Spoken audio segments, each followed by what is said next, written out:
I think that as cartoonists, I mean, that's one of the essential things we understand is like our whole medium is about restrictions. I mean, it's a very funny little medium that's like got a small little set of rules that hold you down onto these little boxes and little balloons. And like compared to many other artistic mediums that are expansive, I think that cartooning is inherently like reductive.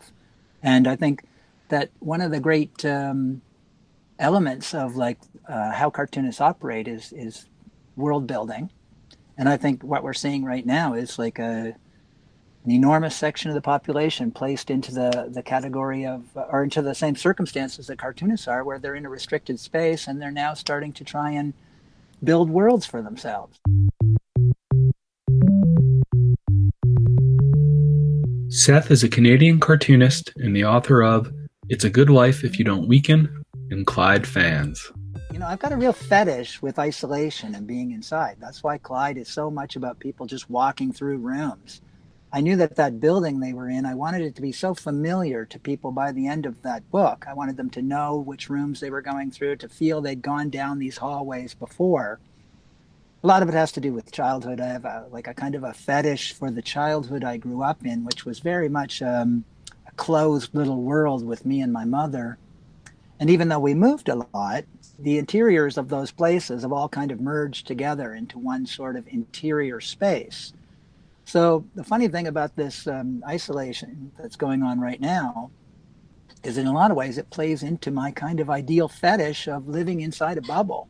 The minute I had enough money to get out of the corner of a bedroom, my whole purpose was to create a space where I could, like, you know, kind of create, like I said earlier, a bubble around me that's like that keeps out much of the reality of the real world. I mean, this studio is a little lighted island in a very dark space. Unlike like a painter or a sculptor, I don't feel like any need for like natural light. So I'm in a basement. I was in a basement in the last house too.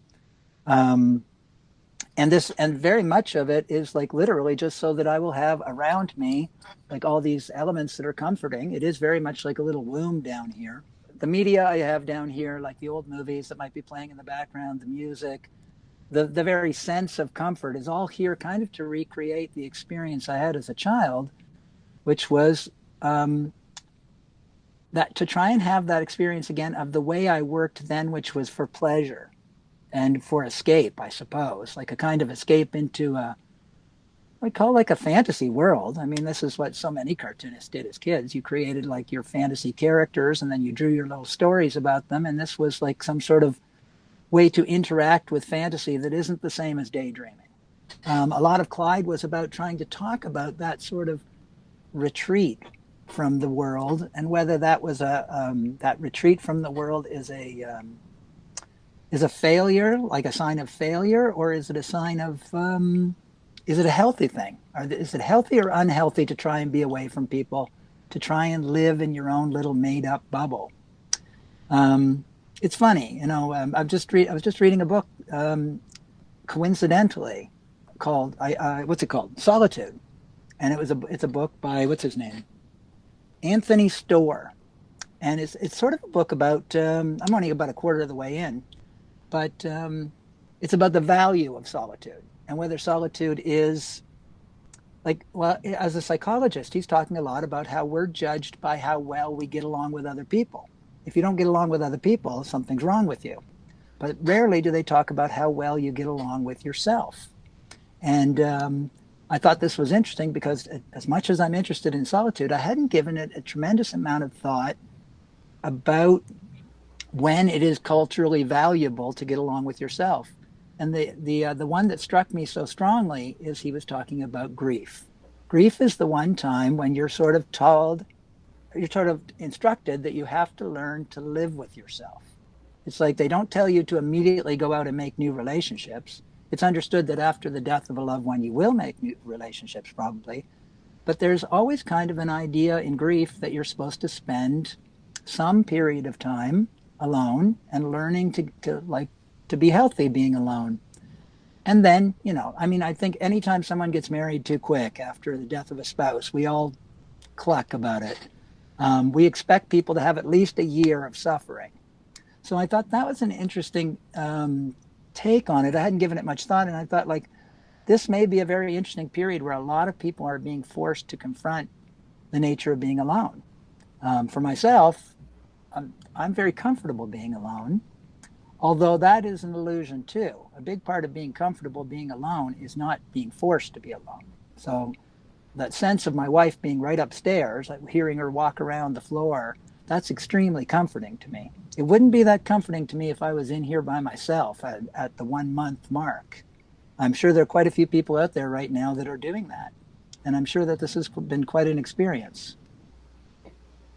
I think a lot of people are grieving right now as well. Like they're grieving these futures that they thought they had, these plans Mm-hmm. that they made, these ambitions that they had, the people they thought they were going to be. Absolutely. No, it's extremely interesting to think that there's a variety of things happening right now. One of them being is that we're going through a time that especially young people will never forget. There may be many people in the future, like middle-aged people saying, remember that those 2 months when we were in the house with mom and dad or whatever, and those may be like amazing memories. The interesting thing about how culture has been going is like America's been at war for what, 30 years now? And it's had no effect on people's day-to-day lives in America. People forget they're at war. It's not like World War II, where everyone was like hunkering down and growing a victory garden. And, you know, this is not the nature of North American disaster. So even what we're going through right now is an abstract experience, mostly experienced through media. Unless you've got somebody who's dying in your family right now. This is like an experience of sitting around in the house, eating, watching movies, playing with your pets, talking to the kids, whatever. It's like, I swear every day I come upstairs and Tanya shows me 10 funny memes about people being stuck in the house. I'm like, that's very odd when you think about that this is like a pandemic that's raging through the culture. Now, maybe this won't be the story in 6 months. Maybe in 6 months, I'll be like in a ditch somewhere, like gasping for air. But right now, it all feels very abstract. And I think that in some ways, this perfect confluence of media and the fact that like and the comfort bubble of like the first world, it's like there's never been an experience like this before in human history. It's very strange. Thing I think that I find dispiriting in the modern era is that I'm much more aware of like a sense of a big population that is not swayed by facts. And that was always true. Except I think the difference is now you're seeing it in a way you never saw it before. I mean, when you got your news from like a couple of news sources, a newspaper, a couple of like major television stations, those gatekeepers really created an illusion of a narrative for how our societies function and what people thought. This opening up of the internet where everyone speaks, it's a mixed blessing. I must say that my feeling about humanity is certainly grimmer than it was 30 years ago, that's for sure. And I don't feel like the idea of social progress is such a clear path that I thought it was before. A good section of the first world has been put on sabbatical. So everybody's got like a period now where they can think about trying to do something. I'm certainly watching my wife upstairs going through several projects as she's working her way through things.